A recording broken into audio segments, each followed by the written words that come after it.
bandido é tatuagem no peito, peito, peito, peito, peito, peito.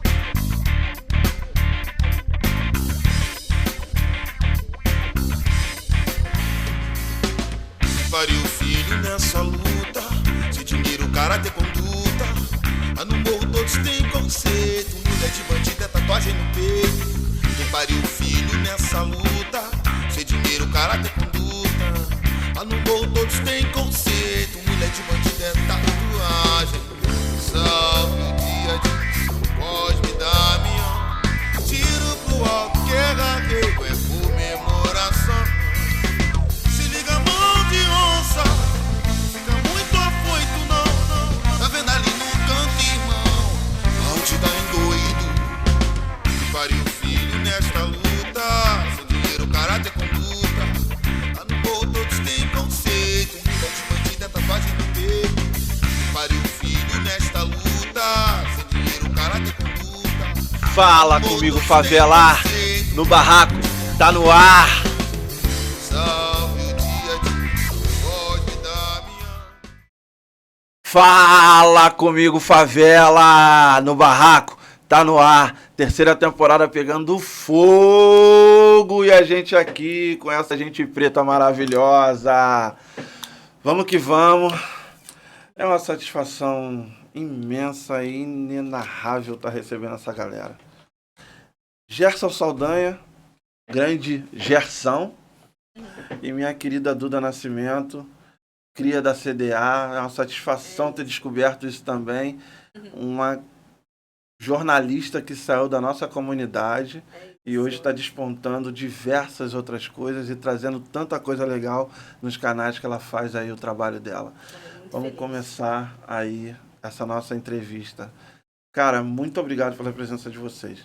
Como sempre, começamos pelas damas. Com certeza. Gentil, cavalheiro. Eu ia falar isso, agora você não pelas não. Tudo bem, tudo bem. Duda, como você se descobriu que queria ser jornalista? Quando é que surgiu esse teu momento? São muitos descobrimentos antes disso. Então vamos do antes Vamos disso. do começo, Do né? começo. Primeiro agradecer a oportunidade, estou muito feliz de estar aqui com vocês, compartilhar a experiência, dizer que é engraçado estar do outro lado, tá aqui respondendo pergunta. Eu sempre fico nervosa e fico, gente, como é que eu consigo fazer isso, né? Quando eu tô lá perguntando, porque eu fico muito, acho que mais tímida quando eu tô do lado de cá.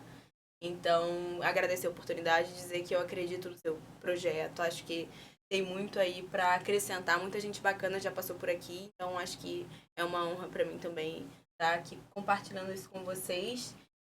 Cara, descobrir jornalista, eu acho que não dá para dizer que não, porque eu lembro exatamente do momento, assim, a gente que fez Enem e tal, sabe que tem um momento que você tem que escolher um curso lá no SISU, e aí tem duas opções. E aí, na época, eu lembro que eu só queria fazer jornalismo. Não queria outra coisa, eu não queria uma opção B, um plano B. E eu, como uma mulher de Ogum, sou uma pessoa aguerrida, sou uma pessoa... Você é de Ogum? Sou uma mulher de Ogum. E aí, Maravilhoso é saber incrível, disso, cara. porque a gente toma um objetivo e uma meta e não desgarra daquilo de jeito nenhum. Então, eu lembro que na Eu sou de época... Ogum também. É incrível, a gente sabe, a nossa cabeça funciona desse jeito.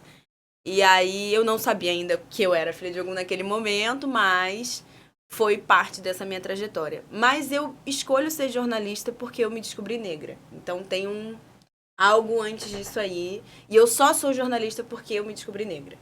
Então foi um processo naquele momento. Eu estava na Cidade Alta, a gente estava vivendo um conflito muito diferente. Assim, eu cresci lá, acho que desde os meus 8, 7 anos, por aí, eu morava lá já, minha família é de lá também, então, e aí, tava no momento da guerra, que a gente já tá ligado o que tá acontecendo e tal, momento da guerra, um momento da pandemia, e aí, eu estudava num colégio estadual, no Gomes Freire, na Penha, e aí eu não tive o meu terceiro ano, então foi, assim, muitas coisas muito embaralhadas, mas eu já era uma adolescente que me entendia no mundo, principalmente a partir da minha imagem e da construção que os meus pais tinham comigo no mundo. Então, eles me criaram para acreditar que eu podia fazer o que eu quisesse fazer.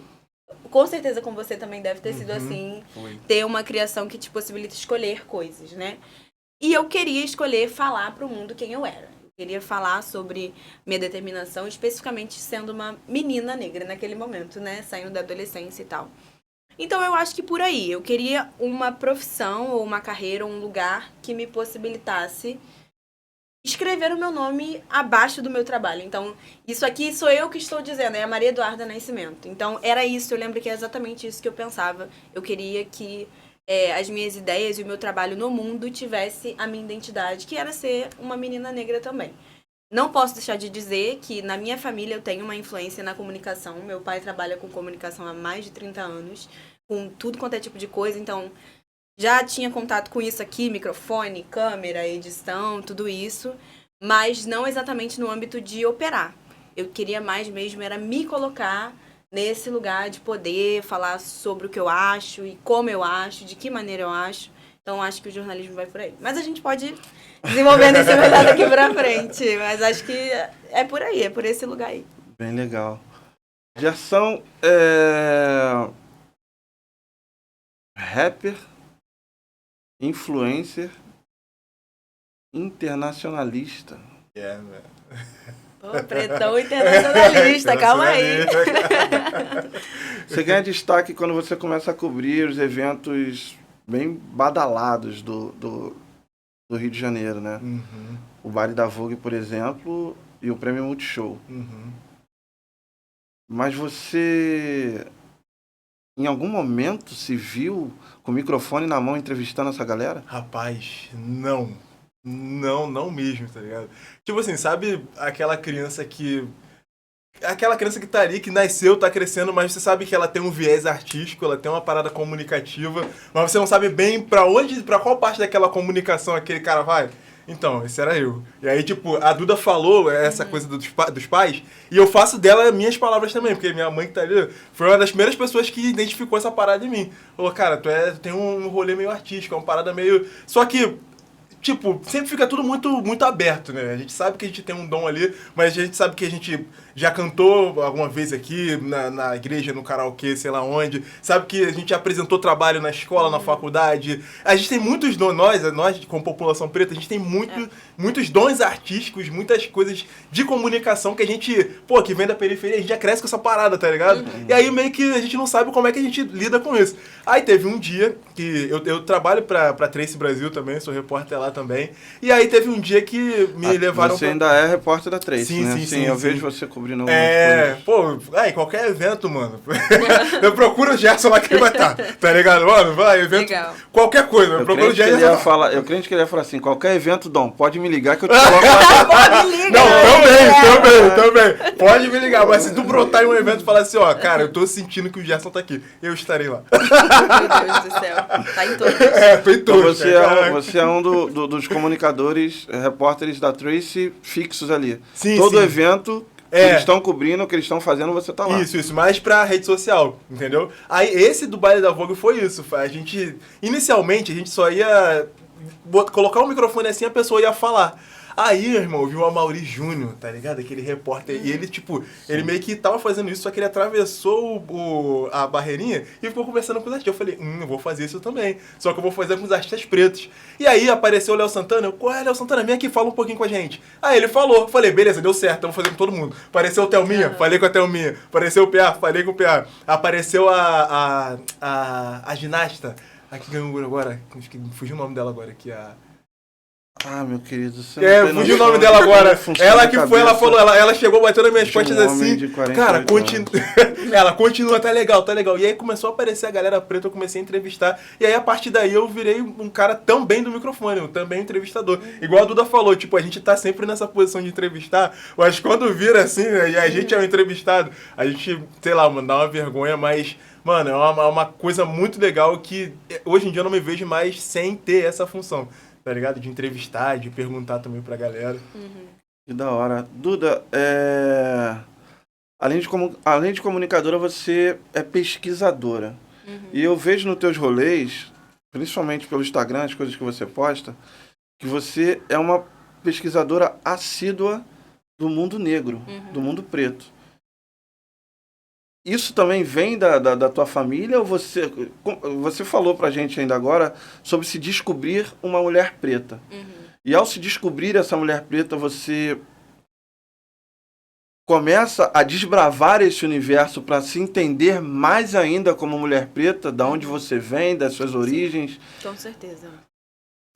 Então, são várias fases, eu vou colocar assim. Hoje, eu digo que eu sou uma pesquisadora do mundo da memória afro-brasileira, por causa do meu trabalho. Eu trabalho o IPAfro, que é o Instituto de Pesquisas e Estudos Afro-Brasileiros, fundado por Abdias Nascimento e Elisa Larquim Nascimento, sua viúva. Foi um encontro na minha vida dentro da universidade. Eu entrei lá, eu estava no segundo período, assim, da graduação. E quando eu entro na universidade, eu já tinha como princípio não querer trabalhar como uma jornalista padrão. Então, eu não queria fazer TV. Não que hoje eu não queira fazer TV, mas assim, eu não queria... O contraste que havia entre eu e os meus colegas de classe, por exemplo, todos eles queriam um estágio numa redação, todos eles queriam fazer o de praxe, seguir o caminho que todo mundo quer e pensa que o jornalismo pode ser. E aí eu lembro que eu comecei a conhecer referências pelo caminho, como a Flávia Oliveira, por exemplo, e como outros jornalistas também, que faziam outras coisas além. A Flávia faz TV, mas eu fui conhecendo outras possibilidades, inclusive escritores que são formados em jornalismo, pesquisadores que são formados em jornalismo e que não necessariamente faziam o que as pessoas esperam que o jornalista vai fazer. Porém, nesse caminho, eu também conheci a Courtney, que também é memória afro-brasileira, né? Então, me colocou num lugar especificamente de aparecer na tela e me mostrar que eu poderia fazer isso, que eu tinha certa atribuição de pegar o microfone e conversar e falar, pô, eu consigo fazer isso, eu sou boa em fazer isso também. E aí me deu uma nova abertura. Mas esse meu interesse vem desde o início da graduação. Eu já tinha referências antes de começar dentro da universidade em relação a tanto pesquisa quanto leitura. Eu sempre gostei muito de ler. E aí eu lembro que nesse período de transição eu já conhecia um pouco eu já conheci o Abdias, por exemplo. Já conheci a Carolina Maria de Jesus. Por meio da minha própria ambição, por querer conhecer e como isso me ajudava com a minha própria construção de identidade. Assim, a minha família, eu tenho um enredo grandão, mas assim, e é ótimo porque constrói quem eu sou, mas eu vou tentar ser sucinta. A minha mãe é uma mulher branca, mas eu tenho 2 pais, um pai biológico e um pai que me criou. E os 2 são homens negros e eles participam da minha vida ao mesmo tempo. Porque minha mãe grávida se separou do meu pai biológico e conheceu o meu pai que me criou. Então, eu tive essa dualidade de vida e ganhei muitas coisas desses 2 lados. O meu pai biológico é de escola de samba, é um homem preto retinto. É onde eu me sinto próxima também de quem eu sou e dessa minha família. A avó dele é mãe de santo. Então, assim, foi essa parte da minha vida que também me impulsionou a me conhecer. E o meu lar, a minha casa, eu era a menina mais escura. Né? A minha mãe é uma mulher branca, meu pai de criação é um homem negro mais claro e o meu irmão também um pouco mais claro e que hoje se desenvolve a identidade dele melhor a partir da nossa relação. Então a gente vai pro show do BK junto, a gente compartilha leituras, a gente, sabe? Então, meio por esse lugar. Mas eu sempre digo que eu construí a minha identidade pela diferença. Então, assim, na minha casa eu ainda era a menina mais escura e a gente sabe como que são as relações raciais do Brasil. Você só é preto se for muito preto. Você só é branco se você for muito branco. Então, assim... Você não... Essa é a tua dúvida? Então não. Vou te dizer aqui agora. Não. Jamais, eu sou pretona, sempre fui. Eu tô dizendo que eu me conheci pretona por isso. Porque eu sabia que eu era diferente.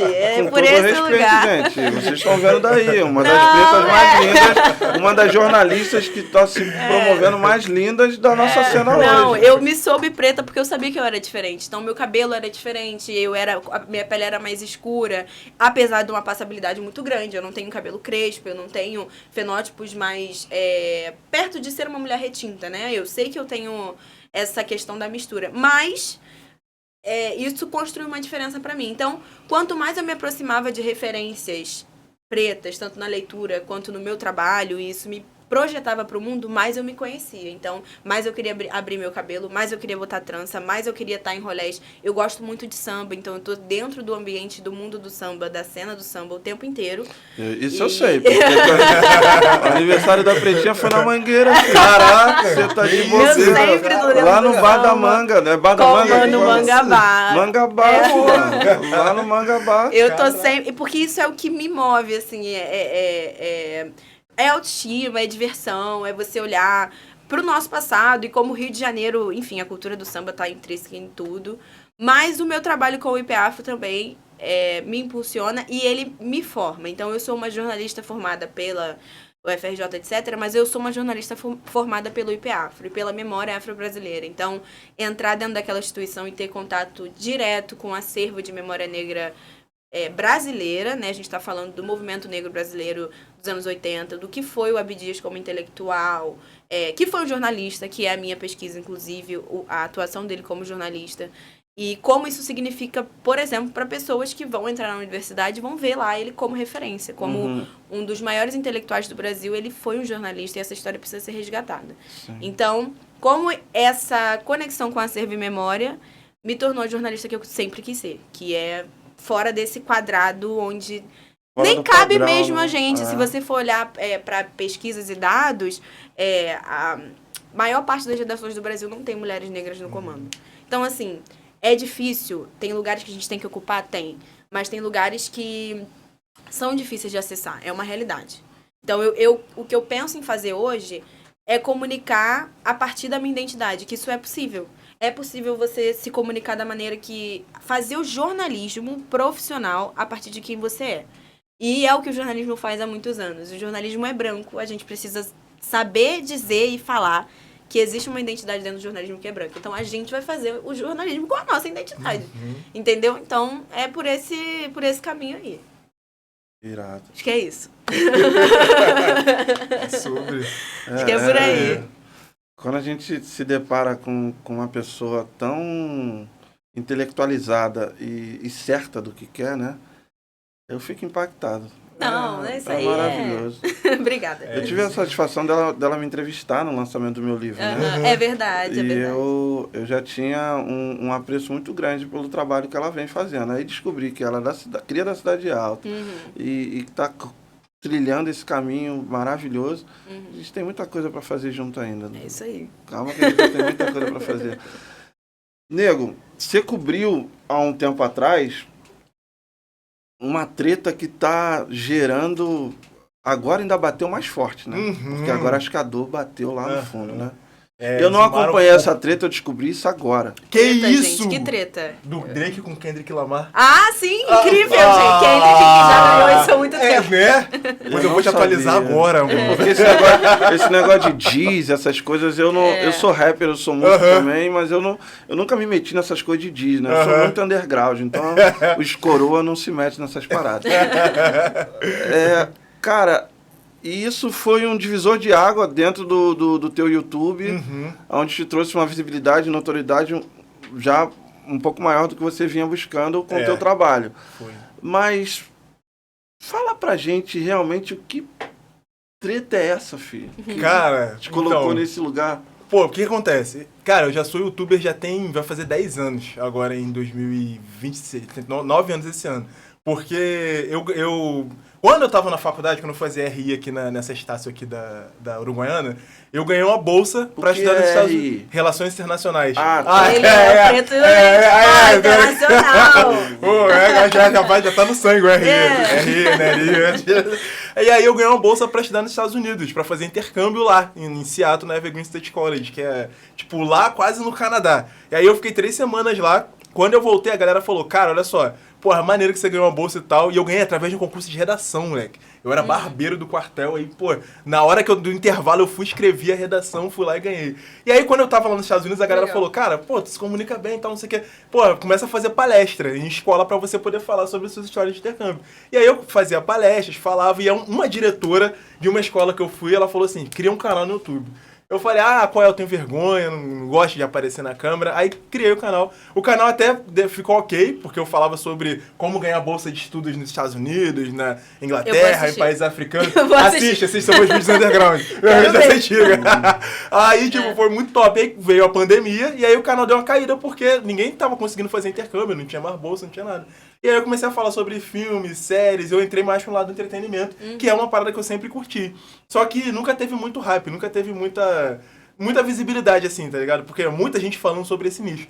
Daí, pula pra 2024, ano passado, que eu tava desanimadaço, quase fechando o canal e tal. E aí eu sempre gostei de fazer vídeos de análise de letras de rap. Mas assim, aquela análise, o Ícaro do BK, a gente pega assim, ó, desvenda cada linha, esmiuça. E aí a galera gosta, a galera curte e tal. Só que teve um dia, tipo, eu tava mega desanimado, e aí o Drake, na verdade, ele tinha lançado uma música do álbum dele, For All The Dogs, que é First Person Shooter, que ele ataca o Kendrick Lamar indiretamente. Só que tinha ficado por aí, né? Pô, beleza. Daí o Kendrick Lamar resolve responder do nada, numa tarde de fevereiro, entendeu? Tá todo mundo em casa. Ele vai e bota uma música lá, Like That, o nome da música, ele responde que é Drake. essa que tava agora no Super Bowl. Não, essa sim, é muito...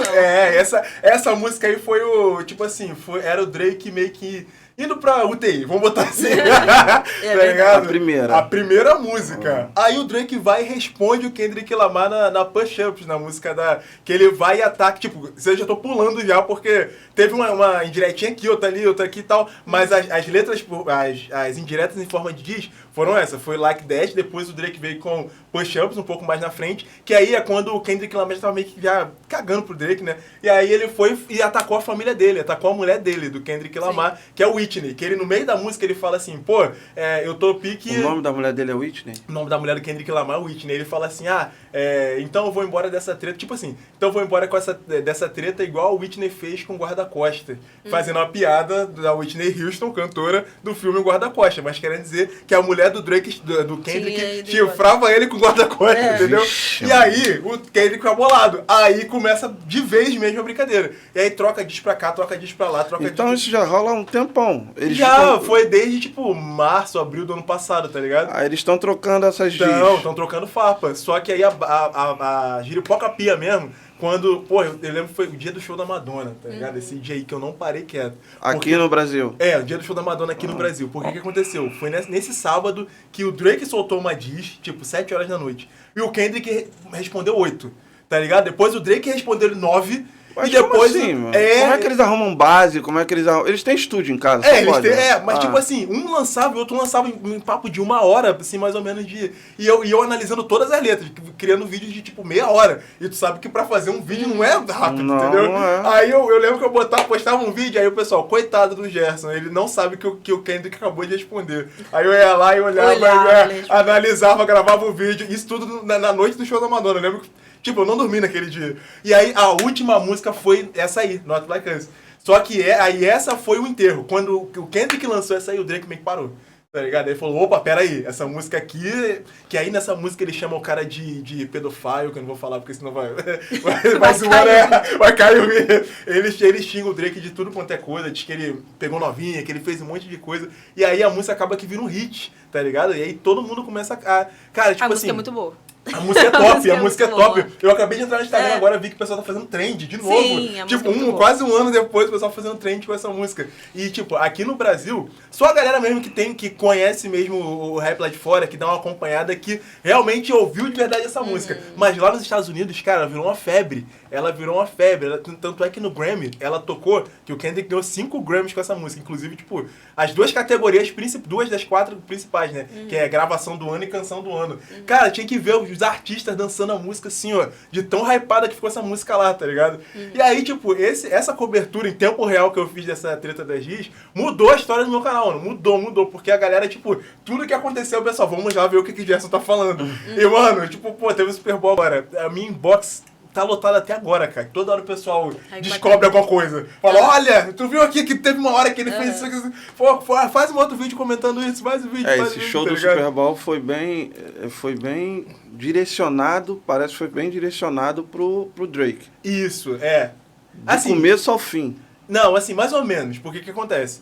Depois que Not Like Us hypou pra caramba e todo mundo viu que o Drake já tava morto, enterrado, e não tinha mais jeito, não tinha mais como ele ressuscitar, o Kendrick começa a dar umas outras atacadas assim em outras músicas, só que de forma mais sinuosa. Por exemplo, um pouquinho antes da prisão do Diddy, uns 3 dias antes da prisão do Diddy, ele lançou uma música chamada Watch the Paradise, que nessa música ele fala sobre várias coisas, ele fala assim, na indústria aqui de Hollywood tá rolando umas paradas, uns negócios estranhos, tem umas pessoas aí que estão, aí ele começou a falar as paradas que era realmente o que o Diddy fazia, só que ninguém sabia do rolê do Diddy. Isso foi 3 dias antes, 3 dias. E tipo, Mas ninguém sabia quem. Não, muita grande gente público. sabia. Não, grande público, Ah. assim, o grande público, a gente. Aí ele falou, fiquem ligados aí, galera, do público, que, porra, tem muita coisa rolando e vocês não sabem, a casa vai cair em breve, aí Watch the Paradise, assista a festa acabar. E aí, tipo, um dos principais crimes, né, que envolveu lá o Diddy foi essa questão da festa branca, né, que ele fazia as festas na casa dele, e aí depois tinha uma outra subfesta, que na festa rolava várias paradas e tal. E aí tem esse ataque também, que é, tipo, a indústria toda de Hollywood que ele faz, e no intervalo do Super Bowl, ele faz alguns ataques ali ao próprios Estados Unidos. Como, por exemplo, a eleição do Trump. Né? O liberalismo. Não, a eu eleição acho do que Trump. ele até tentou americano. atacar o Trump porque ele tava lá. Isso, o Trump Foi tava o primeiro, foi Aham. o primeiro presidente americano que foi na final do Super Bowl. Né? Bom, isso foi o que eu li, né? Não, mas é isso mesmo. Ele tava lá e aí ele faz vários ataques. Aí tem várias partes, cara. Tem uma parte lá que ele monta a bandeira dos Estados Unidos com dançarinos só homens pretos. Eu vi. Pra querer dizer que, tipo, a América foi construída por homens pretos. Ele faz referência àquela questão do 40 acres e uma mula, né? Que era o que os pretos americanos recebiam depois de serem liberados da escravidão. Cara, muita coisa. Sim, muita coisa. Não é só sobre o Drake. Não é só sobre o Drake, Não é. entendeu? Tem muita coisa lá sobre colonização que ele fala. Ele usa o Samuel Jackson como tio Sam. Sim, eu vi. Mano, muita coisa. Eu tô pensando que vou fazer uma parte 2 porque nesse primeiro eu foquei no Drake, tá ligado? Mas no segundo vídeo eu vou focar nessa parte que é muito Não, easter egg. também acho super interessante você mostrar isso pro teu público, porque eu acho que a colonização americana foi tão cruel quanto a colonização brasileira. Uhum. Sim. Porque eu não vou nem puxar a brasa pra gente, mas Aham. o que foi de índio morto lá também. Sim, só tem a questão da diferença da exploração. Como eles foram explorados por um tipo de colônia, de um tipo, enfim, as plantations. E aí é uma outra maneira de exploração que resulta numa outra maneira de racismo, por exemplo. E como a gente foi explorado e como o Brasil foi o lugar onde mais recebeu pessoas escravizadas no mundo. Então, assim, é o mesmo racismo, é a mesma escravidão, mas tem nuances ali que tornam o racismo de lá e o racismo daqui tanto como diferente, como uma exploração que é feita diferente, né? Então, E vocês acham que a resposta do povo preto, como jornalistas e influencer, que é um jornalista também, a resposta do povo preto brasileiro para esse tipo de ação é diferente da resposta do povo preto americano? Porque a gente descobre aqui a todo momento que a gente ainda tem células do nazismo no Brasil. Ainda tem mas a gente não descobre que tem células, por exemplo, de Black Panther. Eu acho que lá a recepção deles contra isso, quando eles realmente viraram a chave desse lance, eles se mobilizaram para defender o próprio povo. E aqui o nosso povo continua meio que ainda separatista. A gente nós tivemos na nossa história os quilombos que, por incrível que pareça, as pessoas ainda conseguem tentar dizer que não foi um lugar de cura preta, não foi um lugar de apoio, não foi um lugar de concentração de pretos que fugiam da escravidão para tentar libertar outros pretos. Até hoje a gente ainda consegue ver pessoas dizendo que o Zumbi dos Palmares era uma pessoa ruim e que escravizavam os próprios pretos. Você, como historiadora, pode nos abrir um pouco mais essa conversa. Porque eu pesquiso e não consigo ainda encontrar uma população preta unida contra quem a gente deve realmente... E aí a gente chega, por exemplo, na colonização das comunidades e que continuam divididas por conta de grana. Sim, de sim. empoderamento. É tanta coisa, né? A gente vai entrando no lugar e vai entrando em outro, em outro, em outro. Mas eu acho, tem uma questão no Brasil que é muito fundamental e que as pessoas...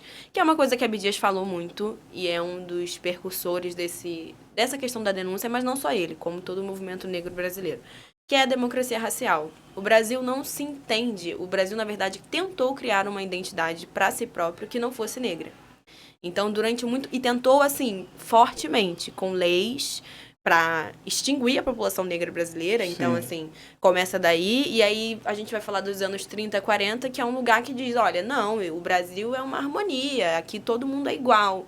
Então, você é branco, você é índio, você é negro. Então, todo mundo aqui é igual. Não tem a questão da sua autovalorização e da sua identidade como pessoa. Então, você não é negro, você é mestiço, você é clarinho, você é não sei o quê. E o que isso faz, né? Apesar da população brasileira negra ser a maior, né, durante muitos anos no Brasil... Ainda é, né? Ainda é, durante muito tempo. As pessoas não se leem dessa maneira. Então, existe claro, primeiro de tudo, um vácuo da nossa memória. Então, muitas pessoas sabem quem é o seu tataravô e qual é a sua descendência, e de onde você veio, qual é a história da sua família. E, gente, até há pouco tempo a gente descobriu lá em casa que a minha bisavó não tinha 85, ela tinha 90 anos. Porque ela foi registrada errada e não sei o quê. Minha bisavó tá viva, eu ainda tenho contato com isso, mas...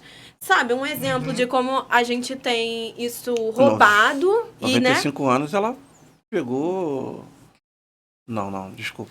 Vai, não, tem continua. 90 anos. E é um exemplo de como a nossa memória não é resguardada e como a gente não tem acesso os nossos documentos. E principalmente como a história de vida dela e como de muitas outras pessoas brasileiras são construídas em cima da exploração e do estupro. Então, minha bisavó, que é uma mulher indígena, o meu tataravô e a minha tataravó ela conta, assim, de memória pouca, que a mãe dela foi achada no mato, amarrada, e teve um monte de filho. Então, assim...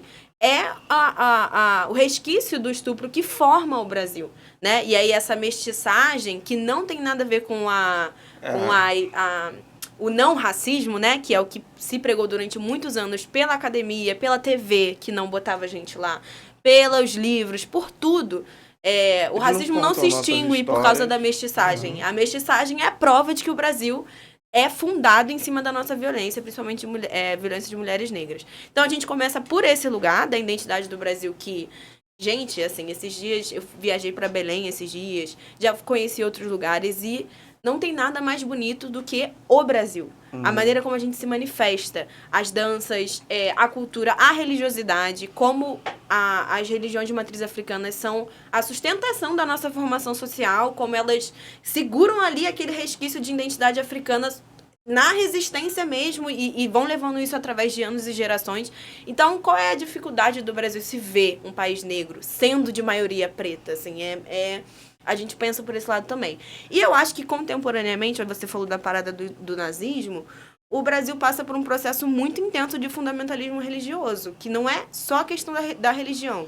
É uma filosofia de vida que assola, em maioria, né, a gente sabe disso, as comunidades, as comunidades carentes, as comunidades mais pobres, que é essa ideologia conservadora e que extingue da gente também esse lugar de identidade preta.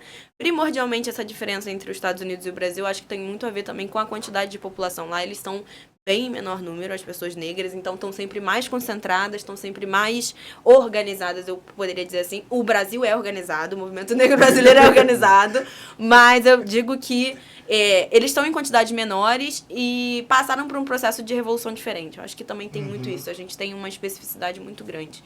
Então, são várias coisas, gente. Eu poderia ficar o dia inteiro falando disso. São várias coisas. Cara, cada tópico que a Duda botou aqui, eu ficava, essa parada mesmo. Tipo assim, cara, no meu caso, tipo, porra, eu não venho de família longe de vir de família rica, tá ligado? Tipo, minha mãe, dona de casa, meu pai, pedreiro. E eu tive contato, eu tenho 34 anos, mas eu tive acesso à internet pela primeira vez, acho que eu tinha 16, tá ligado? Eu tô falando do ano de 2006.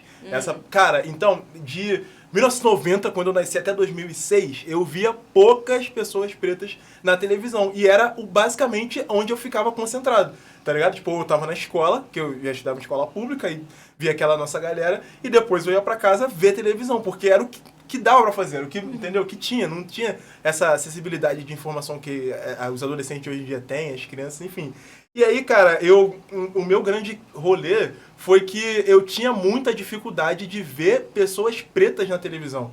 Né, desde quando eu nasci até os meus 16 anos, saca? E por isso que esse nosso trabalho aqui, eu sei, é exaustivo às vezes, é muito cansativo, às vezes é repetitivo, mas é de alta importância. Porque, pô, nesse momento tem um menino, uma menina preta assistindo a gente e tá se vendo na gente, tá ligado? E, pô, vai se inspirar na gente, saca? E eu lembro que o que mudou na minha cabeça foi a minha prima ter comprado aquele DVD Videotracks. Tá ligado? Aquele DVD Porra, que tinha muito velho. Não sei o que tinha. Videotracks era um DVD Olha, de hip hop cara, que tinha. a Duda nem sabe. Eu nem sei o que é. Que tinha um monte de clipe de hip hop. Ah, legal. Lembra? Que Não, Black eu Total. Não sei. Nossa, esse DVD era um acontecimento. Esse aí, tipo, ele passava de mão em mão. Todo Legal. mundo. E eu. Saíram vários videotracks. Vários. Tem, tipo assim, do 1 até o 50. né? Reuniu a musicalidade preta, Porra. rappers e foi bem legal. Pra eles, esse videotrack foi muito legal, mas pra mim já foi num ato diferente, porque eu... Duda, pelo amor de Deus, hein?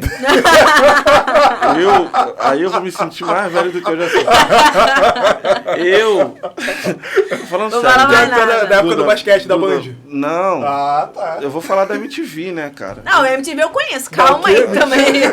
Calma, eu vi MTV, eu conheço, calma. Mas você viu a MTV no TV, na canal aberto ou você viu a MTV na época? Não, eu vi a MTV na Gatunete. Que eu vi a MTV na Gatunete. Eu vi a MTV na TVA, era TVA e tal. TVA. E aí tinha aí o rap, tinha umas paradas que a gente recebeu essa parada de lá de fora, que era o MC Hammer, era o próprio Ice Baby, que cantava o Vanilla Ice, que cantava Ice Baby. Enfim, DMX, essa galera toda eu vim acompanhando desse tempo. Ele já pegou o track, que eram DVDs piratas que a galera vendia. Isso, você falou outro nome. Lá em casa, gente, tinha coleções de CD. Meu pai, musicalidade preta, era com ele. Era coleções piratas. A gente ia pra feira só pra comprar CD pirata. E aí você via lá essa galera, essa safra nova que veio do hip hop, do R&B, de toda essa parada, entendeu? Porra, esse DVD ele mudou minha vida, tipo, porque eu olhava, cada clipe era uma surra. Tá ligado? Sim, o clipe era um entretenimento era uma gigante. coisa que tu olhava e você falava, caraca, preto pode ter carro? Sim, Caraca, preto é rico? Caraca, preto, tipo, era exatamente assim que você fez esse DVD. Isso aí. Aí eu fiquei extremamente encantado, primeiro pela cultura hip hop e depois pelo jeito com que o preto era retratado naqueles videoclipes. Sim. E aí eu comecei a comparar isso com o que eu vi aqui no Brasil. Mas só calhou que foi no mesmo ano que o Lázaro e a Thaís protagonizaram o Cobras Largatas, que o Lázaro era um foguinho e a Thaís era a Ellen. E aí isso também foi um outro acontecimento também, que eu falei, nossa, pô, é a primeira vez que eu vejo na televisão, pô, a galera preta ali como fortalecida de verdade pelo jeito protagonista que eles têm que ser. Mas nós tivemos uma família preta... Na viagem. Não. Foi em outra novela. Que era uma novela de... Eu olhei pra sua mãe, porque com certeza, ela se ela sabe. for noveleira, ela vai saber. Para com isso. A Próxima Vítima. Isso aí. Que tinha uma família no elenco que era toda preta. Acho que foi a primeira vez que a televisão brasileira colocou uma família preta, totalmente preta, que era o... Eu não vou lembrar de todos, mas o filho do... O irmão da Camila Pitanga tava. O Rocco Pitanga. Tinha uma galera bem legal. Né? Se a senhora quiser falar, pode falar, tá? Não, eu vou lembrar. Eu escutei falar disso aí. É importante. Isso é a prova de que a representação... Quem fala isso é até o Sodré, o professor Muniz Sodré, que eu sou fã, que estava na minha banca. Que a representação, basicamente, é a maneira que retroalimenta o racismo. A base do racismo é a representação. Então, o fato da gente só ver em cadeias de poder pessoas brancas, da gente só ver institucionalmente pessoas brancas em cargos mais altos, na TV, não só em representações fictícias, mas no que é importante, como numa bancada de jornal. Então, isso tudo assegura o privilégio de que são essas as imagens certas de estarem nesses espaços e que você não pode estar ali, porque que você olha... vai olhar lá pra Brasília e tem aquele paredão de homem branco, careca, velho, pra sempre. Aquilo não muda de jeito nenhum. Porque isso é uma maneira de assegurar os privilégios mesmo dessa parcela da população. Então, independente de tudo, aquilo ali ainda é visto como certo. Aquilo ali ainda é visto como que é onde está, onde tem que estar. O normal. A normalidade pra gente é branca. Então, o normal é que uma pessoa branca possa estar na imagem de todos os lugares e a gente esteja do lado de fora. Então, esse é o imaginário social brasileiro. A normalidade é ser branco, entendeu? Então, Mas você Cara, acha eu que isso fiquei- está mudando? Vocês acham Eu que acho isso está que mudando, tá mudando. por Também acho conta que tá. da quantidade de pessoas pretas que estão chegando a cargos, né? Hoje a gente tem uma boa porcentagem de pretos, não é ainda o que a gente precisa, né? Mas uma boa porcentagem de gente fazendo barulho, né? é um avanço efetivo, com certeza. Mas ainda está muito longe do que a gente precisa, né? Tá. Porque é diferente.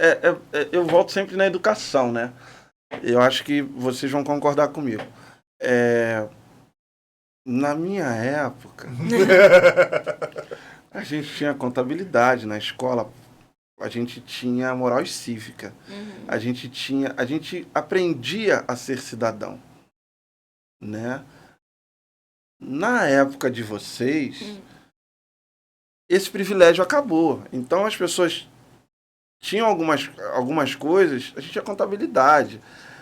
E quando eles tiram essas coisas das escolas públicas, onde a maioria são pessoas de comunidade, são pessoas de morros, de periferia, eu acho que as pessoas não conseguem mais organizar a sua vida quando crescem. A gente não é preparado para... O povo preto não é preparado para mexer com dinheiro, gente. Não é preparado para muitas coisas. O acesso, eu sempre digo que o acesso é uma condição limitadora muito grande. Não acesso somente a lugares, mas acesso ao próprio conhecimento, de você saber o que você pode fazer. Eu posso estudar de graça? Eu posso sair aqui da minha comunidade, ir pro centro da cidade, ver uma peça de teatro? Morei 9 anos na Mangueira e as pessoas não sabiam chegar no centro da cidade. Exato, e as pessoas isso acham aí. que isso é uma realidade distante. Não é, tem gente que não sabe chegar no centro da cidade, gente. Pegava o 474 para ir pra praia, mas Sim. não pega o ônibus, não pega o trem para chegar no centro da cidade. E se chega no centro da cidade, fica perdido. Sim, sim. Não sabe andar, sabe? E a televisão tem muito esse poder também, Tem. né? De fantasiar coisas que... Pô, isso é muito complicado que você falou sobre os rappers, por quê?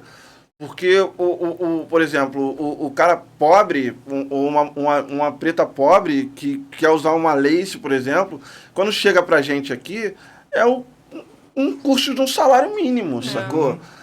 Pra eles lá, é um valor que é relativo, entendeu? Porque eles ganham e tudo mais. Quando chega aqui, e aí a televisão mostra isso pra galera, a novela, por exemplo, mostra isso pra galera de uma forma fantasiosa, uma Disneylândia, a galera acha, porra, eu quero ser isso, eu quero estar ali naquele lugar, mas como é que eu vou chegar naquele lugar se eu não sou preparado para chegar nesse lugar? Se eu não conheço a minha própria história para lutar para estar nesse lugar? E aí vem as frustrações, vem uma pá de coisa que aí é outro corre. Eu acho que isso é um problema outro também de rap perene, assim. A gente vai ver isso agora, atual, essa Vai coisa ver do no liberalismo, futuro, vai ver que já passou, e isso vai voltar o tempo todo. Cada um tem uma opinião, defende de um jeito. Eu acho que tem que usar mesmo, eu não acho que não tem que usar. Enfim, uma discussão imensa. Cara, eu lembro que quando a Viola Davis fez aquela Annelise Keating, a advogada Sim. braba, que aí, tipo, eu via muitas minas pretas nas páginas aqui, brasileiras, né, que, cara, toda vez que saía um episódio da série, a galera ia comentar, né, lá nas páginas e tal, e aí as minas falavam, essa é a questão dos caminhos. E ela falava assim, não, pô, porque a série era claro, tinha um pano de fundo ali do assassinato, aquela coisa da farofa do entretenimento pra chamar a atenção da galera, mas tinha uma história, a Annelise tinha uma história, que a história dela basicamente era sobre pavimentar um caminho pra ela chegar onde ela chegou, pra ela ser aquela advogada respeitada. Eu acho que falta um pouco disso no entretenimento também, tá ligado? Que é isso que você falou. Mostra-se muito o resultado final, aquilo, a Lace, o carrão e tal, mas não mostra o personagem percorrendo o caminho. Entendeu? Que inspira as pessoas a querer percorrer aquele caminho também. Ou percorrer o seu próprio caminho, saca? Mas esse é o problema do entretenimento, né, querido? Uhum. É diferente de um documentário, que você tá vendo uma coisa... A realidade. Uma realidade. Uhum. Até contar histórias, que eu venho falando isso há muito tempo, eu me inclinei a escrever o No Barraco, uma história da favela para favela, por conta desse momento. Porque tem gente contando as nossas histórias, cara. Isso aí. A gente não consegue relatar o que a gente vive realmente. Tá entendendo? E fica muito difícil. Às vezes o cara nunca pisou lá dentro da comunidade, mas fala, cara, isso aí deve ser a coisa mais louca do mundo. Enquanto isso, a galera tá lá toda feliz, fazendo seu churrasco, tomando banho da sua mangueira. Você não pode julgar também o livro pela capa, beleza, legal. Mas é muito complexo, cara. É muito complexo. Só quem é de lá sabe o que é, mano. Eu, a Duda, você, a gente tem o poder de falar sobre isso. Eu vou sentar e vou ouvir ela falando sobre favela, porque eu sei que ela vem de lá. Eu não posso sentar e ouvir um cara que mora na Zona Sul falar da porra da minha favela, mano. Não vai falar, mano. Não vai falar porque não sentiu nossas dores, não viveu o que a gente viveu. Tá ligado? Não é preto que nem a gente é, mano. Sabe? As portas pra eles se abrem da melhor maneira possível. Porra, eu já tive situação de sentar no ônibus e ninguém sentar do meu lado, mano. E tá tudo bem também, porque eu fui arregadando lá. Eu não tô nem aí, mano. É isso. Tá ligado? Mas fala pra mim, cara, quando você rompe a barreira musical e tuas músicas começam a tocar na África. Mano, isso aí é uma viagem, cara. Demais. Figurado e literalmente, tá Aquele ligado? pique, Isso, não subestime a sagacidade do louco. E os nomes são bem sugestivos, grandes, né, cara? Parece até aqueles filmes, né, do Spike Lee, né, mano? Homens brancos não sabem... Homens brancos não sabem enterrar, passa a coisa certa. E a última é melhor. Pretos não andam de cabeça baixa, mano. Spike Lee puro. Totalmente Spike Lee, né, Cara, mano? é muito louco, cara, porque... Não sei, mano, tipo, a gente vive num momento, assim, que pra quem faz música, tu deve estar ligado que essa questão é muito sobre número. Não sei se a gente deu azar, não sei o que aconteceu, tá ligado? A nossa geração é tudo, tipo assim, se você tem número, você tem relevância. Se você não tem, você não tem relevância. Não dá pra entender esse tipo de coisa. É muita música ruim, né, cara? Entendeu? Desculpa. A galera parametriza a qualidade da coisa pela quantidade de número, tá ligado? É muita música ruim, Pô, cara. e aí, se a música tem 1 bilhão de streams, ela é o aço, ela é o sucesso, é o supra-sumo da arte. Mas aí, você como... Desculpa só te interromper um minuto. Como se viraliza uma música? Se você não é um artista conhecido, você coloca o melhor de você ali e você joga num streaming desse, num canal desse. E como viraliza uma música? Cara, tipo hoje, assim... hoje não tem jabá, mas eu não tem. É injeção de dinheiro. Você precisa ser contratado numa agência e a agência vai injetar dinheiro pra você ficar famoso. Numa gravadora, ou então tem um investidor bolado. Sim, mas existem dinheiro. uns caminhos que meio que vamos dizer, eu não vou nem dizer que é consenso, tá ligado? Mas muita gente fala sobre. Que é a questão de você criar conteúdo em cima da sua música. Entendeu? E aí fica tudo muito aberto. Entendeu? Que você pode fazer uma dancinha no TikTok e tu viralizar a tua música. Mas assim, você vai fazer 155 mil dancinhas e na número 155.001 ela vai, entendeu? E é um processo desgastante. Eu acho terrível essa coisa de você ter que estar na internet pra ser profissional. A nossa geração deu sorte e deu azar ao mesmo tempo por causa dessa cobrança de que você... Eu acho terrível.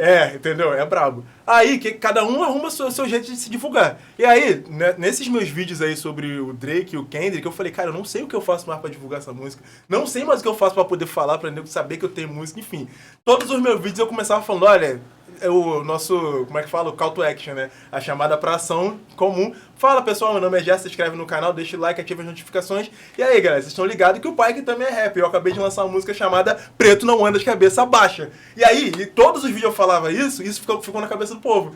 E aí, eu tenho muita audiência da galera de Angola, Moçambique, Cabo Verde, essa galera, mano, eles abraçam muito a gente. Inclusive, pô, um abraço pra eles aí, que com certeza vão assistir. Com certeza vão assistir, mano, porque, mano, eles adoram a gente, cara, eles adoram a gente brasileira, nossa cultura, eles curtem pra caramba. E aí, mano, começou a tocar por lá, tá ligado? Nas rádios, começou a tocar E aí, essa minha última música agora, Não Subestime a Sagacidade do Louco, esses nomes são todos intencionais, né? Pra poder ficar na cabeça mesmo, entendeu? E aí, tipo, a galera da Trace começou a passar na Trace aqui, do Brasil, aí começou a passar na Trace de lá também. Outro corre também. Tá Como ligado? é que se manda a música pra Trace? Cara, tem que mandar. Porque eu vejo tanta coisa rolando lá, mas também vejo, pelo menos a do Brasil... É uma programação que se repete muito. E, brother, a gente tem artista pra cacete pra tocar, mano. Pô, tem que manda um e-mail pra eles, cara. Tem que mandar um e-mail com a sua música e aí eles vão botar na... Tipo, aí tem toda aquela coisa burocrática, mas aí eles põem na programação. Mas também a galera tem que... Cara, também tem isso, né? O pessoal tem que correr atrás, mano. A gente... Cara, o nosso, tanto o jornalismo quanto o mercado de influência, quanto o mercado... É tudo muito competitivo. Se você não correr atrás, você vai rodar, entendeu? E aí que entra nessa questão que você tá falando da frustração. Que a galera às vezes se frustra, e é legítimo a galera se frustrar, mas será que essa pessoa tentou fazer o básico do básico do básico do básico do básico pra, entendeu? Não rolar essa Mas essa esse é o frustração, problema, mano. negão. Tá ligado? Esse é o problema. Pra mim, por exemplo, que eu vou falar. Fiz 48 anos agora em janeiro, gente. Eu não sei, eu não saco dessa molecada do digital, cara. Então, assim, você tem que fazer música, Isso. entender do digital, saber subir a música, divulgar a música. Brother, É muito chato. É eu não vou muita mentir pra você, não. informação, mano. É muita coisa. esperar o resultado, ficar acompanhando os Analisar. gráficos e Aham. tal, onde você errou, o que você acertou. Isso. O Instagram é assim, cara. Nossa, É uma parada que você tem que estar ali toda hora injetando coisa e falando. Aí a pessoa fala pra mim, não, você tem que, pra você virar o seu Instagram, você tem que fazer não sei quantos, não sei o que por semana, não sei quantos, não sei o que por semana. Mano, eu não tenho tempo nem de almoçar, velho. Não, mano. Duda, Eu eu não tô consigo fora. almoçar, Mano, velho. não vai nessa onda, não vai. Eu tava conversando isso ontem com um amigo meu. Tipo, mano, não vai. Porque que acontece? É isso que você tá falando. Hoje em dia, todo mundo diz que você tem que estar em todos os lugares, tem igual aquele filme, tudo ao mesmo lugar. Todo mundo fala essa parada. Quando, na verdade, não é assim. Muita gente vira, tipo, eu até me coloco nesse bolô. Quando você passa a entender qual plataforma você se desenvolve mais. Tem gente que se desenvolve mais no TikTok. Mano, o rolê é focar no TikTok. Não necessariamente você tem que estar... É porque... assim, toda a questão cultural também, né? Porque aqui o Brasil ama o Instagram. E aí todo mundo fala que você tem que estar no Instagram postando 24 horas. Eu odeio o Instagram, eu detesto o Instagram, não posto no Instagram, não gosto de botar história. Acaba o Instagram. Acaba o Instagram de relento. Só no dinheiro que tem um monte de amigo que ganha dinheiro. Não, eu não gosto do Instagram, não crio nada lá. Me deu um burnout violento essa desgraça que eu ofereci. Não apareço mais aí. Não vou mais pro Instagram, tá ligado? Não fui. E aí eu foquei no YouTube e aí eu me dei melhor no YouTube. Mas tem gente que se dá melhor no Instagram, sacou? Tem gente que se dá melhor no TikTok, tem gente que se dá melhor no Twitter. Mano, tem um moleque grandaço preto no Twitter que, cara, eu olho, tipo, mano, o Instagram não dá nenhuma moral pro conteúdo desses caras. E, tipo, isso chateia. Essas sabe? coisas não pagam também, ainda tem essa ilusão, essas coisas não pagam. Não pagam, ainda não te pagam pra você ter Não todo esse pagam trabalho, também entendeu? assim. Então, uma vez que tu descobre a plataforma que tu se desenvolve melhor, sacou? Mano, Eu desisti do X, né, cara? Eu, depois dessa polêmica que saiu aí do cara que fez o símbolo dos nazi, eu não posto mais nada lá. Inclusive, eu tô tentando acabar com a minha conta lá e eu não entendo nada. tu não consegue tirar. Eu não sei. Eu não Caraca. saco. Eu Meu fiz... Eu sou um ignorante. Não, mas eu acho terrível, porque o Twitter eu tenho desde, sei lá, 2010, por aí. Eu tenho Twitter há muitos anos. E aí é chato ver, né, o que virou a rede no geral. As Big Techs no geral, né? O que a gente Mas sabe. você acompanha o teu Twitter? Você tá ali Eu sempre? não sou produtora de conteúdo do Twitter, mas gente, eu não vou divulgar que eu tenho Twitter, porque eu só falo besteira no meu Twitter. Eu vou falar. Ó, é onde eu literalmente posso não ser profissional. E aí, sabe assim, eu só falo merda. No Instagram você ainda tem que fazer uma pinta, assim. Ai, as pessoas estão vendo. Não sei o quê. Agora no Twitter, porra. Então, finjam que não sabe, ninguém vai procurar meu Twitter, não procura, não acha. Cara, Mas sobre. não é verdade? Todo mundo que tem Twitter sabe disso. Você usa o Twitter pra falar. Cara, eu alter lá ego. super profissional, botando Não! meus trabalhos. Ninguém nem e tal. sabe que eu sou jornalista no Twitter. Ninguém nem sabe. Então, Eu não cara, sabia que tava nesse nível. Não, mas é ruim rapaz, porque. é o submundo da- É ruim no geral. Todas as Big Techs viraram esse aparelho horroroso de, enfim, nazistas, racistas e. O que eu tenho acompanhado muito é o Facebook, porque antes o Facebook era um lixo. Desculpa, gente. No YouTube, assim. Mas agora eu consigo aprender muito lá, cara. Tem Tem muita muito tempo que eu gente, não vejo. muita gente. Cara, Mas melhorou Duda, tem o Facebook. muita Tem muito tempo que eu não gente vejo. postando muita coisa interessante. Histórias falando sobre cultura. faraônica, Isso. sabe? Muita gente falando de muita coisa preta. Eu tenho descoberto muitos nomes pretos que eu não conhecia. Aham. E contando essas histórias, falando sobre essas paradas. Eu tenho aprimorado muito a minha intelectualidade no YouTube, cara. Aham. Entendeu? Pô. Não, o YouTube agora ele tá dando várias moral pra galera. E no Instagram eu desisti também, porque É. eu não consigo mexer. A Não. galera que faz lá as coisas, eu não consigo mexer. Não, o Instagram a gente tem que estar porque tem que estar, tá ligado? Assim, dá pra fazer uma presença. Agora, tipo, se matar de criar conteúdo lá, mano, pra mim não faz mais sentido nenhum, tá ligado? Já se ele entrega a minha foto lá, então pra mim ele é uma rede de foto. Então ele só vai ter foto. Toma de foto lá Eu pra também pra só uso pra foto. E é uma rede muito irresponsável, né, gente? O que a gente tá vendo de crime. O lugar mais fácil pra cometer um crime hoje é na internet. Você vai, você fala o que você quiser, você mente, você é racista, você é nazista e é isso aí. E você fica lá na internet sendo um criminoso. É absurdo. O Instagram, principalmente. As pessoas estão anunciando plataforma de golpe, enganosa, enfim, de vício, de jogo, disso tudo. E pessoas famosas. Famosas mesmo. Celebridades, assim. Você fica, meu Deus do céu. Mas Du, você foi curadora das mesas nacionais da FLUP em 2024. foi um Que momento tão experiência, lindo. cara.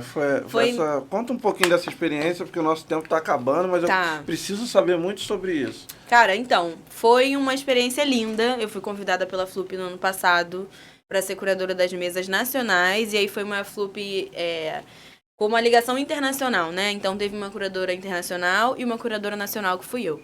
E aí, por ser um ano de homenagem a Beatriz Nascimento, que tem nessa filosofia dela mesmo, né? Ser transatlântica, né? Sermos mulheres negras transatlânticas, então essa conexão que não só dentro do Brasil, mas América Latina, Caribe, enfim, África, continente africano, tinha uma curadora internacional também. Bom, eu fui responsável por mesas que, vou botar assim, pautaram o pensamento da Beatriz em algumas faces, então a gente se concentrou em pensar a ideia dela sobre quilombo, que a gente falou aqui até no início do podcast, né? Mas do quilombo não só como um lugar ali do momento do regime da escravidão, mas o quilombo como algo que é remanescente, que fica entre nós. Então, o quilombo, ela diz, né, que o quilombo somos nós e somos as nossas manifestações. Então, o quilombo é uma ideia social para Beatriz. E aí a gente pegou essa filosofia e outros pensamentos e montamos algumas mesas. Foi um momento muito especial. A de abertura, inclusive, foi que eu mediei com a Jurema Werneck, Benedita da Silva e Neon Cunha, pessoas muito especiais e que abriram a festa. E a gente encerrou, enfim, passaram outras participações também muito especiais, mas a gente encerrou com uma mesa com o professor Kabengele Munanga, uma Mulher Fechante, que foi uma mesa, na verdade, que fazia uma conexão do pensamento da Beatriz com o Abdias. A ideia do quilombo e do quilombismo, que tem semelhanças, a ideia dela do quilombo como lugar de permanência e vida. Então, o que eu faço hoje é um quilombo. E a do Abdias, que é uma reformulação política de que a gente tem que tomar conta de tudo. Então, eu tenho que ser dono do meu próprio negócio, a gente tem que estar congregando junto. Uma ideia política de Estado mesmo, que o Abdias pregou com o quilombismo, a partir dos nossos próprios ideais. E aí, essa mesa fez essa conversa com essas pessoas que eu citei, com a professora Vilma Reis e com a Catilcia Ribeiro.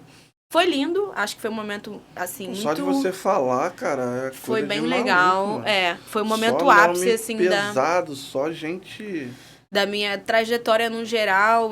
Tiveram mesas muito emocionantes. Uma das que eu mais fiquei impactada foi com a Ana Paula Oliveira, mãe do Jonathan, que foi assassinado em 2000 lá do Manguinhos, né? E ela é líder do movimento Mães de Manguinhos. E foi lindo vê-la na mesa. Ela estava com a Lúcia Xavier, que é fundadora da ONG Crioulas também, uma mulher muito importante para o movimento. Tinha uma outra configuração, mas foi uma das mesas que eu mais gostei de ter tanto criado quanto acompanhado e ter recebido e ter feito esse diálogo entre essas pessoas, porque são vozes que a gente precisa ouvir. E a FLUP, por ser um festival literário, a gente também falou, não era só uma questão de ser literário, eram as narrativas que as pessoas em si encarnavam. Então foi o que você falou. Eu posso falar de favela porque eu sou a favela, eu vim de lá. E aí a gente precisa tomar conta desse lugar de que as narrativas têm perspectiva, sim, e não são só as nossas. As de todo mundo. Todo mundo fala de um lugar, todo mundo vive de um lugar. Todo mundo, quando vai falar de uma garrafa de água, eu vou falar olhando daqui. Você vai falar olhando daqui, você vai falar olhando daqui. E não tem nada de ser neutro. Tem todo mundo uma posição e tem todo mundo um lugar de opinião, de fala, que isso reflete em quem você é. Então foi também um lugar de chamar não só autores, mas pessoas que encarnam em si a literatura em si, ou o conhecimento, a própria trajetória. Não sei, acho que é um pouco disso, assim, foi um momento muito especial, a gente teve shows de graça no Circo, foi no centro do Rio, foi no Circo Voador, então foi uma semana intensa de trabalho, reunindo no centro do Rio de Janeiro pessoas, enfim, super importantes, super legais, e foi lindo, foi uma experiência bem legal. Eu fiquei sabendo, uma pena que eu não consegui levar no barraco pra lá. Sim. Achei tão lindo, a programação tava muito bacana. Foi bem legal. E foi uma edição da Flup que foi de 90% de mulheres negras. Então Eu foi lembro também, fiquei sabendo. uma dedicação especificamente à programação e as pessoas que estavam trabalhando serem mulheres negras. Então Irado. isso foi... Aí, enfim, aí falando de realização pessoal, apareci na Globo, dei entrevista, minha família chorou, aí todo mundo me mandava vídeo, tá na televisão, tá na televisão. Eu falei, gente, tô lá na televisão, onde eu falei que não ia estar. Tô lá na televisão. Mas foi muito legal, gente, muito, muito. Aí depois disso, assim, porque foi um ano muito intenso, eu entreguei meu TCC, fiz a Flup, tava com um projeto envolvido no IPAfro também, assim, muita coisa. Aí eu fui descansar, fui tirar férias um pouco, aí viajei, fiquei um pouco em casa. Foi um ano legal com a Cultine também, eu fui pro Festival Latinidades com a Cultine, minha primeira vez em Brasília. Foi lindo, porque também foi um festival sobre mulheres negras. E a Cultine é esse lugar, quem conhece Dom Filó sabe. Dom Filó é uma pessoa incomparável, sempre falo. E é uma pessoa que plantou em mim um lugar de confiança e sonho que eu não enxergava antes, por mais que pareça muito claro, ele tem muito presença nesse lugar. De confiança, de amizade mesmo, de eu trocar ideia com o Filó como se ele fosse meu amigo. E ele como se fosse, ele é meu brother, meu parceiro. Mas esse trabalho de ter me oferecido conforto e felicidade trabalhando, gente. O que mais eu poderia querer? Tá feliz com o trabalho, né? Fazendo o que eu faço. Então a Cultine também teve um papel bem legal e importante nesse ano que passou. Acho que é isso. Muito legal. Nego, faz as suas considerações, deixa o recado para as pessoas que te assistem. É importante a gente saber que você é um cara que vem da Baixada, que lutou pelos seus sonhos. É muito importante saber que o apoio da sua família também gerou esse cara que você é. Solta a voz, negão. Ai, mano. Igual, de novo, faço minhas palavras da Duda que, cara, tipo... Nossa, pra gente que tá aqui do outro lado, sempre entrevistando, a gente falar da gente Nossa, mano, é tenso, mas... Pô, eu queria primeiro te agradecer demais, mano, demais.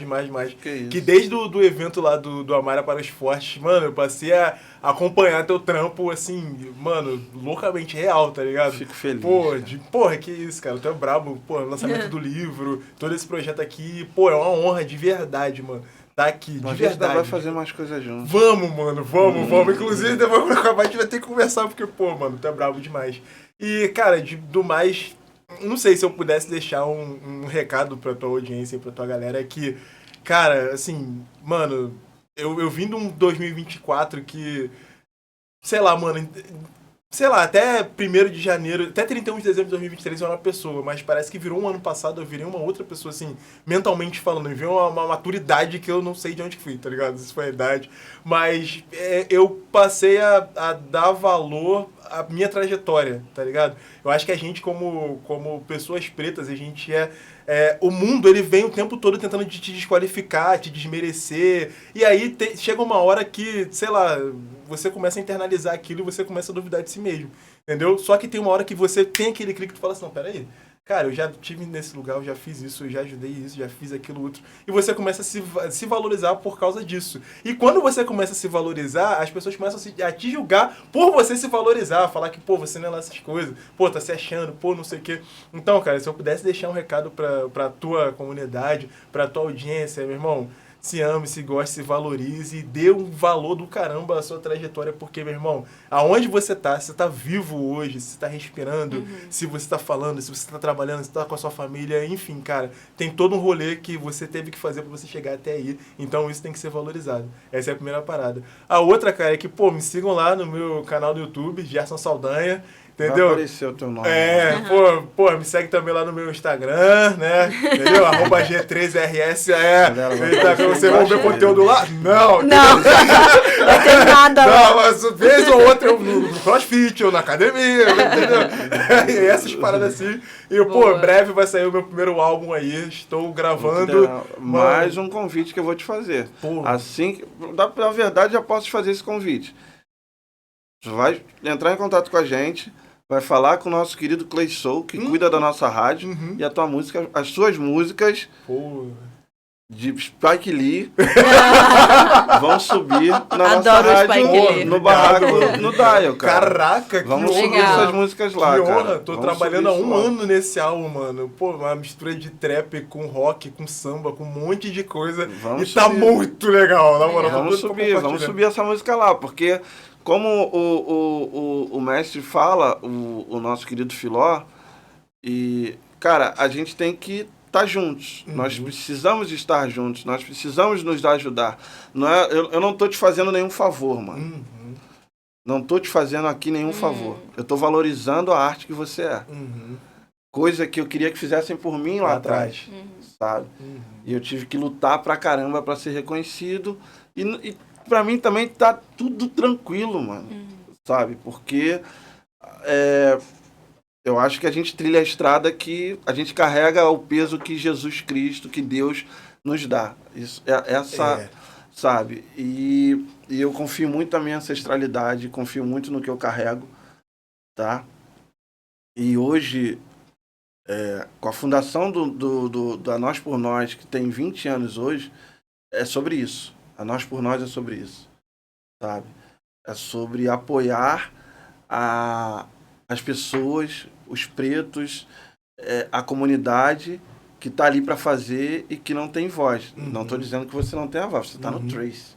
E a tua música vai tocar lá, eu sei, e vai fazer sucesso lá, e vai continuar fazendo sucesso na África. Mas aonde a gente puder acolher um homem preto, uma mulher preta, com poder de fala e querendo falar, querendo soltar tudo isso, o No Barraco vai estar lá. Pô, mano, muito obrigado demais. Achei. Agradeço Pra muito. você, a mesma Achei. coisa. Você sabe que na rádio a gente tem lá a galera que escreve as suas pautas, o TR tá lá, tem uma galera lá fazendo pauta lá com a gente lá. Você sabe que, mano, eu tenho um carinho muito grande por você. Você vem conquistando isso durante esse pouco tempo que a gente conhece. E pra você eu tenho um convite maior. Ai, meu Deus. A hora, Que isso? a hora que você achar que tem tempo pra gente, venha ser comigo uma âncora do programa. Ai, obrigada! Que honra, gente! Obrigada, Eu ficaria Dom. muito feliz. A gente tem projetos muito grandes ainda pro No Barraco. A gente tem o No Barraco Verão, que não conseguiu acontecer esse ano, que vai ser uma coisa muito legal ano que vem. Tem o No Barraco das Férias, que vai rolar aí. Tem muita coisa acontecendo e eu sei que a gente precisa de pessoas como vocês com a gente, sabe?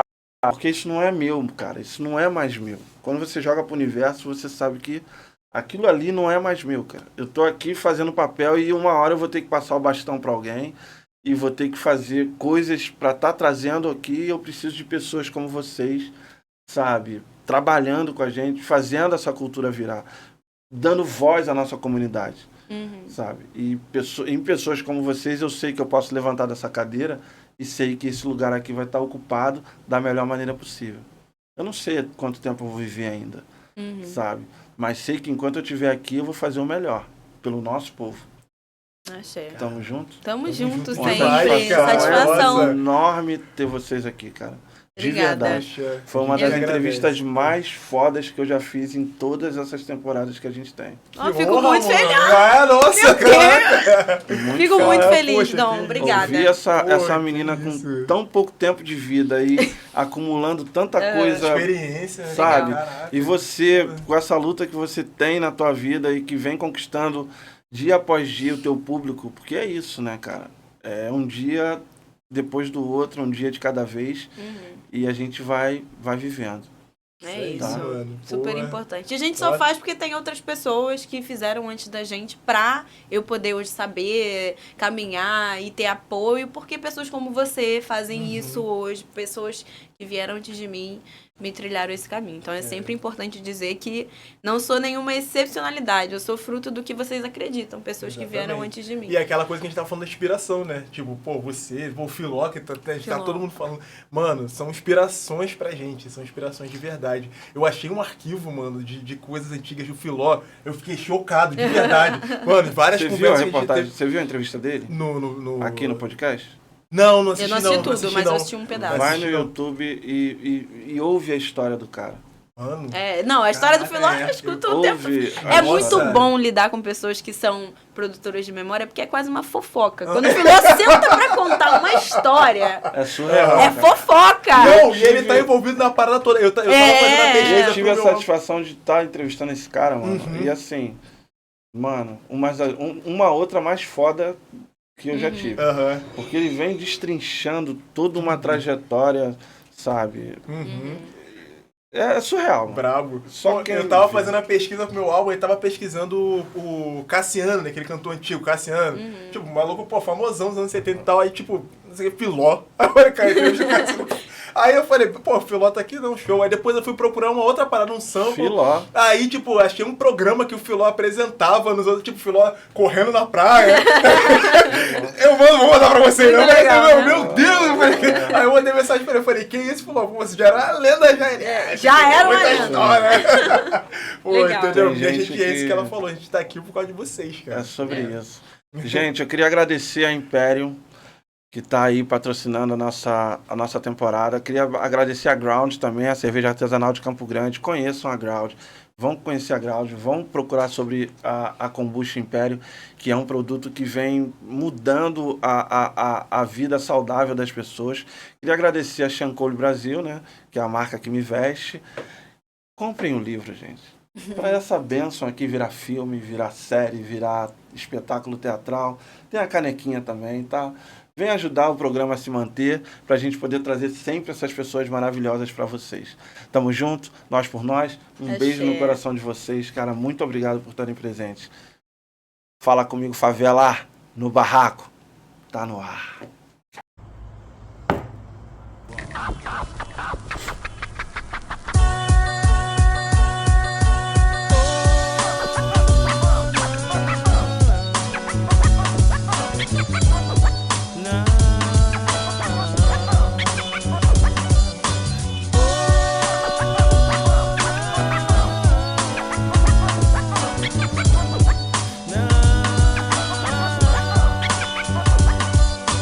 Faltou luz, mas era dia.